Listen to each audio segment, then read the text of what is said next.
Friends, ಈ ದೇಶದಲ್ಲಿ ಮದುವೆಗೆ ಸಂಬಂಧಿಸಿದಂತೆ ಒಂದು ವಿಶಿಷ್ಟವಾದ ಸಂಪ್ರದಾಯ ಇದೆ. ಇಲ್ಲಿ ವಿವಾಹ ಸಮಾರಂಭಗಳು ಇಡೀ ಯುರೋಪ್ನಲ್ಲೇ ಅತ್ಯಂತ ವಿಶೇಷವಾದವುಗಳೆಂದು ಹೇಳಬಹುದು.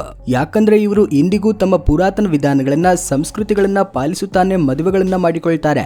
ಇಲ್ಲಿ ಅದ್ಭುತವಾದ ಐತಿಹಾಸಿಕ ಕೋಟೆಗಳು ಮತ್ತೆ ರಾಜಭವನಗಳು ಕಾಣ್ತವೆ. ಇವುಗಳನ್ನ ಶತಮಾನಗಳಿಂದ ಎಷ್ಟೋ ಭದ್ರವಾಗಿ ಕಾಪಾಡಿಕೊಂಡು ಬರ್ತಿದ್ದಾರೆ. ಈ ದೇಶದ ಸುತ್ತಲೂ ದೇಶಗಳು ಗಡಿಯಾಗಿರುತ್ತವೆ.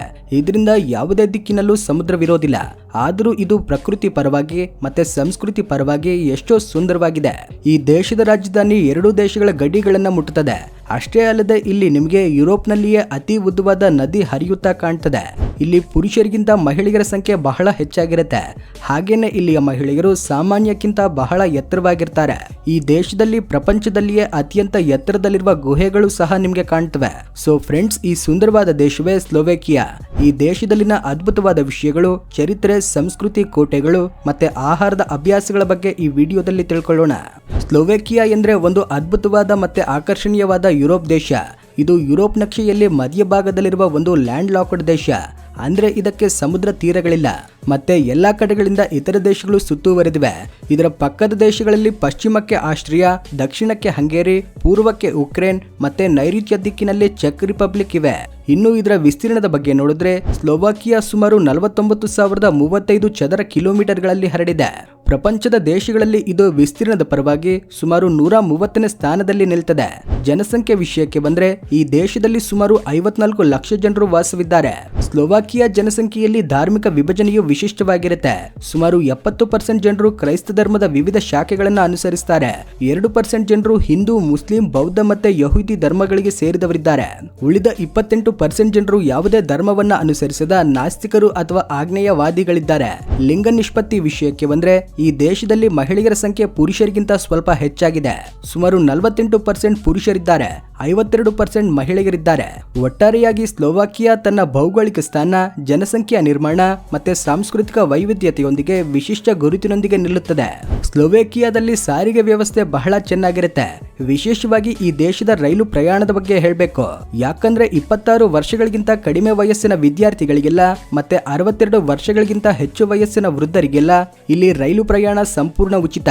ಸ್ಲೋವಾಕಿಯಾದಲ್ಲಿ ಮದುವೆ ಸಮಾರಂಭದಲ್ಲಿ ಒಂದು ವಿಚಿತ್ರ ಸಂಪ್ರದಾಯವನ್ನ ಪಾಲಿಸ್ತಾರೆ. ಇದರಲ್ಲಿ ವಧುವರರ ಕೈಗೆ ಒಂದು ಬಾರಿಗೆ ಅಥವಾ ಕ್ಲೀನ್ ಮಾಡುವ ಬ್ರಷ್ ನೀಡ್ತಾರೆ. ಅವರ ಜೊತೆ ಕುಟುಂಬ ಸದಸ್ಯರು ಇರ್ತಾರೆ. ವಧುವು ಚೆನ್ನಾಗಿ ಅಲಂಕರಿಸಿಕೊಂಡು ಸಿದ್ಧಳಾಗಿರ್ತಾಳೆ. ವಧುವಿನ ಪಕ್ಷದಿಂದ ಒಬ್ಬ ಮಹಿಳೆ ಕೈಯಲ್ಲಿ ಗಾಜಿನ ಪ್ಲೇಟ್ ಹಿಡಿದುಕೊಂಡು ಬಂದು ವರನಿಗೆ ತಾನು ಏನ್ ಮಾಡ್ಬೇಕೆಂದು ವಿವರಿಸ್ತಾಳೆ. ನಂತರ ಆ ಮಹಿಳೆ ಆ ಗಾಜಿನ ಪ್ಲೇಟ್ ಅನ್ನ ಕೆಳಗೆ ಹಾಕ್ತಾಳೆ. ವರನು ಆ ಪ್ಲೇಟ್ ನೆಲವನ್ನ ತಾಕುವ ಮುನ್ನವೇ ತನ್ನ ಕಾಲಿಂದ ಒದ್ದು ಅದನ್ನ ಪುಡಿ ಪುಡಿಯಾಗಿಸ್ಬೇಕು. ಒಂದು ವೇಳೆ ಪ್ಲೇಟು ಗಾಳಿಯಲ್ಲೇ ತುಂಡು ತುಂಡಾಗಿದ್ದರೆ ಆ ಜೋಡಿಯ ಸುತ್ತಲಿನ ದುಷ್ಟಶಕ್ತಿಗಳೆಲ್ಲ ಓಡಿ ಹೋದವು ಎಂದು ಮತ್ತೆ ಅವರ ವಿವಾಹ ವಿಜಯವಂತವಾಗ್ತದೆ ಎಂದು ನಂಬುತ್ತಾರೆ. ಆದ್ರೆ ಪ್ಲೇಟು ಪುಡಿ ಪುಡಿಯಾದ ನಂತರ ವಧುವರರು ಇಬ್ಬರು ಒಟ್ಟಿಗೆ ಆ ತುಂಡುಗಳನ್ನ ಸ್ವಚ್ಛಗೊಳಿಸ್ತಾರೆ. ಯಾಕಂದ್ರೆ ಅವರ ಜೀವನದಲ್ಲಿ ಯಾವುದೇ ಸಮಸ್ಯೆ ಎದುರಾದ್ರೆ ಇಬ್ಬರು ಒಟ್ಟಿಗೆ ಎದುರಿಸ್ತಾರೆ ಎನ್ನುವುದಕ್ಕೆ ಇದು ಒಂದು ಚಿಹ್ನೆಯಾಗಿ ಭಾವಿಸ್ತಾರೆ. ಸ್ಲೋವಾಕಿಯಾದಲ್ಲಿ ಅನೇಕ ಮಹಿಳೆಯರು 40 ವರ್ಷಗಳ ನಂತರ ಮದುವೆಯಾಗ್ತಾರೆ. ಸ್ಲೋವಾಕಿಯಾದಲ್ಲಿ ಜನರು ಸಾಮಾನ್ಯವಾಗಿ ಬೇಗ ಮದುವೆಯಾಗೋದಿಲ್ಲ. ಹೆಚ್ಚು ವಯಸ್ಸಲ್ಲಿ ವಿವಾಹವಾಗುವುದು ಇಲ್ಲಿ ಬಹಳ ಸಾಮಾನ್ಯ ವಿಷಯ. ಈ ವಿವಾಹ ಸಮಾರಂಭಗಳಲ್ಲಿ ಅವರ ಮಕ್ಕಳು ಮತ್ತೆ ಅವರ ಕುಟುಂಬ ಸದಸ್ಯರು ಭಾಗವಹಿಸ್ತಾರೆ. ಸ್ಲೋವಾಕಿಯಾ ದೇಶದ ರಾಜಧಾನಿ ಬ್ರಾಟಿಸ್ಲಾವಾ. ಇದು ದೇಶದಲ್ಲಿಯೇ ಅತಿ ದೊಡ್ಡ ನಗರ. ಇದನ್ನ ಸ್ಲೋವಾಕಿಯಾದ ಆರ್ಥಿಕ, ಸಾಂಸ್ಕೃತಿಕ ಮತ್ತೆ ರಾಜಕೀಯ ಕೇಂದ್ರವಾಗಿ ಪರಿಗಣಿಸ್ತಾರೆ. ಈ ನಗರದಲ್ಲಿ ರಸ್ತೆಗಳು ಬಹಳ ಅಗಲವಾಗಿರುತ್ತವೆ ಹಾಗೂ ಈ ದೇಶದ ಜನಸಂಖ್ಯೆ ಕಡಿಮೆ ಇರೋದ್ರಿಂದ ನಗರವು ಖಾಲಿಯಂತೆ ಅನ್ನಿಸ್ತದೆ. ಯಾರು ಕೂಡ ಗಡಿಬಿಡಿಯಾಗಿ ಅಥವಾ ಅವಸರದಲ್ಲಿ ಪ್ರಯಾಣಿಸುತ್ತಾ ಕಾಣಿಸೋದಿಲ್ಲ. ಹೆಚ್ಚುವರಿಯಾಗಿ ಬ್ರಾಟಿಸ್ಲಾವಾದಲ್ಲಿ 1890ರಿಂದ ಟ್ರಾಮ್ಗಳು ಓಡುತ್ತಿವೆ. ಇವು ನಗರವನ್ನ ಒಂದು ಕಡೆಯಿಂದ ಮತ್ತೊಂದು ಕಡೆಯವರೆಗೂ ಸಂಪರ್ಕಿಸುತ್ತವೆ. ಸ್ಲೋವಾಕಿಯಾ ಪ್ರಜೆಗಳಿಗೆ ರಾತ್ರಿ ಹೊತ್ತು ತಿರುಗಾಡುವುದು, ಎಂಜಾಯ್ ಮಾಡುವುದು ಎಂದರೆ ಬಹಳ ಇಷ್ಟ. ಕ್ಯಾಫೆಗಳು, ರೆಸ್ಟೋರೆಂಟ್ಗಳ ಪ್ರದೇಶಗಳಲ್ಲಿ ಜನರು ಕಾಣ್ತಾರೆ. ಕೆಲವರು ರಸ್ತೆಗಳಲ್ಲಿ ನಡೆಯುತ್ತಾ ಕಾಣ್ತಾರೆ. ಈ ದೇಶದಲ್ಲಿ ಒಂದು ರೀತಿಯ ಪ್ರಶಾಂತತೆ ಕಾಣ್ತದೆ. ಕಾಲ ಇಲ್ಲಿ ನಿಧಾನವಾಗಿ ಕದಲುತ್ತಿರುವಂತೆ, ಹಳೆಯ ಜ್ಞಾಪಕಗಳೊಂದಿಗೆ ಬಂಧಿಸಿದಂತೆ ಅನ್ನಿಸ್ತದೆ.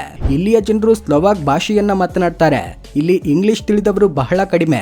ಸ್ಲೋವಾಕಿಯಾದಲ್ಲಿ ಚಲಾವಣೆಯಲ್ಲಿರುವ ಕರೆನ್ಸಿ ಯೂರೋ. ಪ್ರಸ್ತುತ ಒಂದು ಯೂರೋ ಸುಮಾರು 107 ರೂಪಾಯಿಗಳಿಗೆ ಸಮಾನವಾಗಿದೆ. ಪ್ರಪಂಚದಲ್ಲಿಯೇ ಮೊದಲ ಬಾರಿಗೆ ಪ್ಲಾಸ್ಟಿಕ್ ನೋಟುಗಳನ್ನ ಇಲ್ಲಿಯೇ ಪರಿಚಯಿಸಲಾಯಿತು. ಹಿಂದಿನ ಕಾಲದಲ್ಲಿ ಇಲ್ಲಿ ಕೊರೋನಾ ಎಂಬ ಕರೆನ್ಸಿ ಬಳಸುತ್ತಿದ್ದರು. ಅದೇ ಕರೆನ್ಸಿಗೆ ಸೇರಿದ 10 ಕೊರೋನಾಗಳ ನೋಟನ್ನ ಮೊದಲ ಬಾರಿಗೆ 1993ರಲ್ಲಿ ಪ್ಲಾಸ್ಟಿಕ್ ನೋಟ್ ಆಗಿ ಮುದ್ರಿಸಲಾಯಿತು. ಸ್ಲೋವಾಕಿಯಾದಲ್ಲಿ ನೀವು ಎಲ್ಲಿಗೆ ಹೋದರೂ ಪ್ರತಿ ಜಾಗದಲ್ಲೂ ಒಂದು ವಿಷಯ ಕಾಣ್ತದೆ, ಅದೇ ಕೋಟೆಗಳು. ಯುರೋಪ್ ಅಲ್ಲಿ ಅತ್ಯಧಿಕ ಕೋಟೆಗಳಿರುವ ದೇಶ ಇದು. ಇಲ್ಲಿ 1000ಕ್ಕಿಂತ ಹೆಚ್ಚು ಪುರಾತನ ಮತ್ತೆ ಐತಿಹಾಸಿಕ ಕೋಟೆಗಳಿವೆ. ಸಾಮಾನ್ಯವಾಗಿ ಯಾವುದೇ ದೇಶದ ರಾಜಧಾನಿಯಾದ್ರೂ ಭದ್ರತೆಗಾಗಿ ದೇಶದ ಮಧ್ಯದಲ್ಲೇ ಇರುತ್ತೆ. ಆದ್ರೆ ಬ್ರಾಟಿಸ್ಲಾವಾ ವಿಷಯದಲ್ಲಿ ಅದು ಬೇರೆಯಾಗಿದೆ. ಇದು ದೇಶದ ಮಧ್ಯದಲ್ಲಿ ಅಲ್ಲದೆ ಸರಿಯಾಗಿ 2 ದೇಶಗಳ ಗಡಿಗಳಲ್ಲಿದೆ. ಆಸ್ಟ್ರಿಯಾ ಮತ್ತೆ ಹಂಗೇರಿ ಗಡಿಗಳೊಂದಿಗೆ ಬ್ರಾಟಿಸ್ಲಾವಾ ಸಂಬಂಧ ಹೊಂದಿದೆ. 1536ರಿಂದ 1783ರವರೆಗೂ ಹಂಗೇರಿ ರಾಜ್ಯಕ್ಕೆ ರಾಜಧಾನಿಯು ಬ್ರಾಟಿಸ್ಲಾವಾನೇ ಆಗಿತ್ತು. ಬಹುಶಃ ಅದಕ್ಕಾಗಿ ಈ ಚಿಕ್ಕ ದೇಶದಲ್ಲಿ ಯುರೋಪ್ನ ವಿವಿಧ ದೇಶಗಳ ಜನರು ಕಾಣ್ತಾರೆ. ಆಸ್ಟ್ರಿಯಾದಿಂದ ಇಲ್ಲಿಗೆ ಪ್ರತಿ ಗಂಟೆಗೆ ಒಂದು ರೈಲು ಬರ್ತದೆ. ಸ್ಲೋವಾಕಿಯಾದಲ್ಲಿ ಕಾರ್ಮಿಕರು ಮತ್ತೆ ಉದ್ಯೋಗಿಗಳಿಗೆ ಬಹಳ ಒಳ್ಳೆ ನಿಯಮಗಳಿವೆ. ಇಲ್ಲಿ ಕೆಲಸ ಮಾಡುವ ಯಾವುದೇ ವ್ಯಕ್ತಿಯನ್ನ ಕಂಪನಿಯು ವಾರಕ್ಕೆ 40 ಗಂಟೆಗಳಿಗಿಂತ ಹೆಚ್ಚು ಕೆಲಸ ಮಾಡಿಸಕೂಡದು. ಅಂದರೆ ದಿನಕ್ಕೆ 8 ಗಂಟೆ ಕೆಲಸ ಮತ್ತೆ ವಾರಕ್ಕೆ 5 ದಿನಗಳು ಕೆಲಸ ಮಾಡಿಸಿ 2 ದಿನಗಳು ರಜೆ ನೀಡಬೇಕು.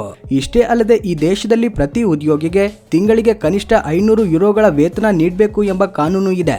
ಅಂದರೆ ಸುಮಾರು 56,000 ರೂಪಾಯಿಗಳನ್ನ ಒಂದು ತಿಂಗಳ ವೇತನ ಕಂಪನಿ ಖಚಿತವಾಗಿ ನೀಡಬೇಕು. ಅದು ಕೃಷಿ ಇರಬಹುದು, ಕಟ್ಟಡ ನಿರ್ಮಾಣ ಇರಬಹುದು, ರೆಸ್ಟೋರೆಂಟ್ ಅಥವಾ ಬೇರೆ ಯಾವುದೇ ಕೆಲಸ ಇರಬಹುದು.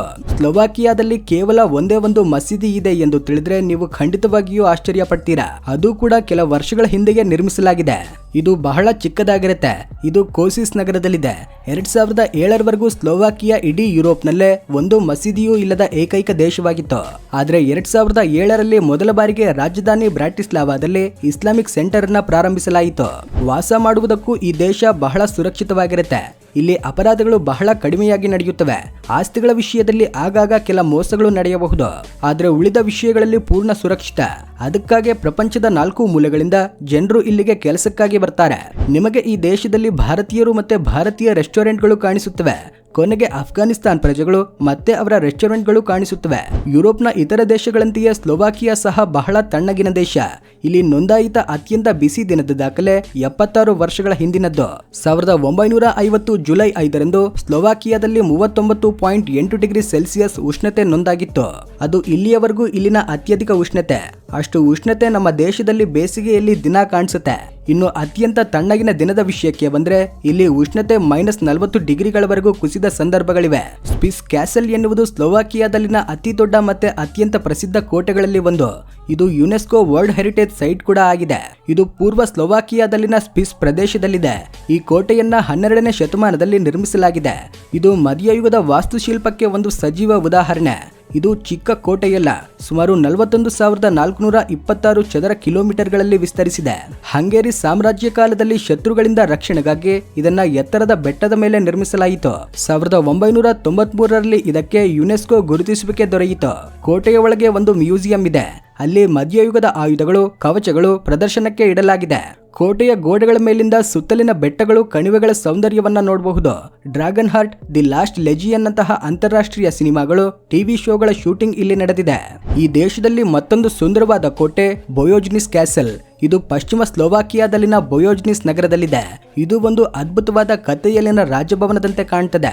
ಇದನ್ನ 12ನೇ ಶತಮಾನದಲ್ಲಿ ನಿರ್ಮಿಸಿದ್ದರೂ 19ನೇ ಶತಮಾನದಲ್ಲಿ ರೊಮ್ಯಾಂಟಿಕ್ ಮತ್ತೆ ಗೋಥಿಕ್ ಶೈಲಿಯಲ್ಲಿ ಪುನರ್ ನಿರ್ಮಿಸಲಾಗಿದೆ. ಇದನ್ನ ಸ್ಲೋವಾಕಿಯಾ ಡಿಸ್ನಿ ಕ್ಯಾಸಲ್ ಅಂತಾನೂ ಕರೀತಾರೆ.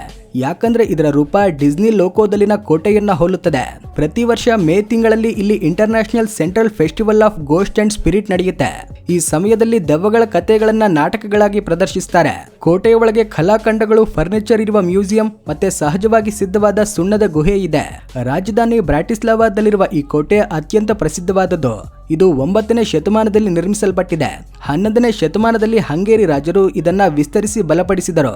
1811ರಲ್ಲಿ ಈ ಕೋಟೆಯಲ್ಲಿ ಬೆಂಕಿ ಅಪಘಾತ ನಡೆದು ಬಹಳ ವಸ್ತುಗಳು ಸುಟ್ಟು ಹೋದವು. 1950ರವರೆಗೂ ಇದು ಹಾಳು ಬಿದ್ದ ಸ್ಥಿತಿಯಲ್ಲಿಯೇ ಇತ್ತು. ಆದ್ರೆ ನಂತರ ಸರ್ಕಾರವು ಇದನ್ನ ಪುನರ್ ನಿರ್ಮಿಸಿತು. ಸ್ಲೋವಾಕಿಯಾದಲ್ಲಿ ವಿದ್ಯೆಗೆ ಬಹಳ ಪ್ರಾಧಾನ್ಯತೆ ನೀಡ್ತಾರೆ. ಅದಕ್ಕಾಗಿ ಇಲ್ಲಿಯ ಜನರೆಲ್ಲರೂ ವಿದ್ಯಾವಂತರೇ. ಈ ದೇಶದ ಚರಿತ್ರೆ ಬಹಳ ಆಸಕ್ತಿಕರವಾಗಿದೆ. 1918ರಲ್ಲಿ ಚೆಕ್ ಮತ್ತೆ ಸ್ಲೋವಾಕ್ ಜನರು ಒಟ್ಟಿಗೆ ಚೆಕೋಸ್ಲೋವಿಯಾ ಆಗಿ ರಚನೆಯಾದರು. ಆಗ ಪ್ರಾಗ್ ರಾಜಧಾನಿಯಾಗಿತ್ತು. ಆದ್ರೆ ರಾಜಕೀಯ ಮತ್ತೆ ಆರ್ಥಿಕವಾಗಿ ಚೆಕ್ ಜನರಿಗೆ ಪ್ರಾಧಾನ್ಯತೆ ಸಿಗ್ತಿದೆ ಎಂದು ಸ್ಲೋವಾಕ್ ಜನರು ಅಸಂತೃಪ್ತಿ ಹೊಂದಿದರು. 1989ರಲ್ಲಿ ನಡೆದ ವೆಲ್ವೆಟ್ ರೆವಲ್ಯೂಷನ್ ನಂತರ ಇಲ್ಲಿ ಕಮ್ಯುನಿಸ್ಟ್ ಆಡಳಿತ ಅಂತ್ಯವಾಗಿ ಪ್ರಜಾಪ್ರಭುತ್ವ ಬಂತು. ಕೊನೆಗೆ 1993 ಜನವರಿ 1ರಂದು ಚೆಕೋಸ್ಲೋವಿಯಾ ವಿಭಜನೆಯಾಗಿ ಚೆಕ್ ರಿಪಬ್ಲಿಕ್ ಮತ್ತೆ ಸ್ಲೋವಾಕಿಯಾ ಎಂಬ 2 ಸ್ವತಂತ್ರ ದೇಶಗಳಾಗಿ ರಚನೆಯಾದವು. 1999ರಲ್ಲಿ ಸ್ಲೋವಾಕಿಯಾ ನ್ಯಾಟೋಗೆ, 2004ರಲ್ಲಿ ಯುರೋಪಿಯನ್ ಯೂನಿಯನ್ಗೆ ಸೇರಿತು. ಯುರೋಪ್ನ 2ನೇ ಅತಿ ದೊಡ್ಡ ನದಿ ಡ್ಯಾನ್ಯೂಬ್ ಈ ದೇಶದ ಮೂಲಕ ಹರಿಯುತ್ತಾ ಆರ್ಥಿಕತೆಗೆ ಬೆನ್ನೆಲುಬಾಗಿ ನಿಲ್ತಿದೆ. ಸ್ಲೋವಾಕಿಯಾ ಪ್ರಧಾನವಾಗಿ ಆಟೋಮೊಬೈಲ್ ತಯಾರಿಕೆ, ಐಟಿ ಕ್ಷೇತ್ರ ಮತ್ತೆ ಕೃಷಿಯ ಮೂಲಕ ಆದಾಯವನ್ನ ಪಡೆಯುತ್ತಿದೆ.